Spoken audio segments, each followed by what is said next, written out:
Not everybody's body is really set up to really thrive on intermittent fasting, so they don't really see the amazing results that so many other people see.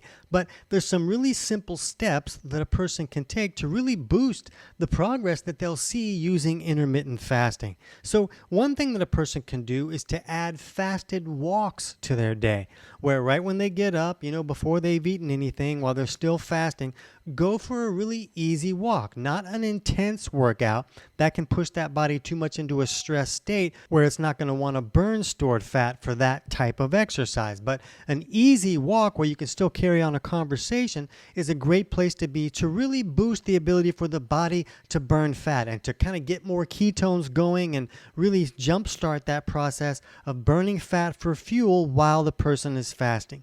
Another helpful step is to make yourself more of a fat burner. Don't eat a low-fat diet. Don't live in the 80s when we thought that was a good idea. If you're eating low fat, you're not giving the body what it really needs. The body needs fats, and if you're not bringing enough in, it's going to want to hold on to what it has like money in the bank. So make sure that you're increasing the amount of fat that you're consuming if you're trying to lose weight with intermittent fasting.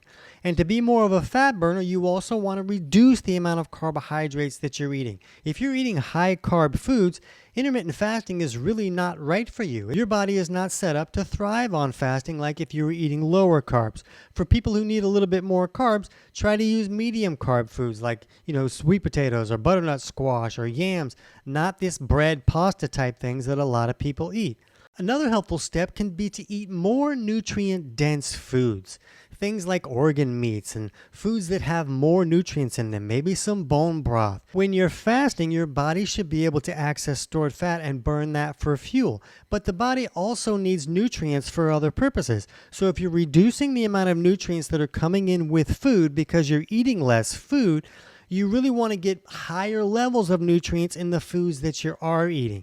And if you can't stand like organ meats, if that's gross to you, maybe some good grass-fed liver pills can give you a lot of those nutrients without having to eat those foods. So if you want to learn more about these steps and other steps that can really boost the results you see with intermittent fasting, click on the link on the screen, in the pinned comment, or in the description of this short for our full video on 5 steps to boost intermittent fasting results.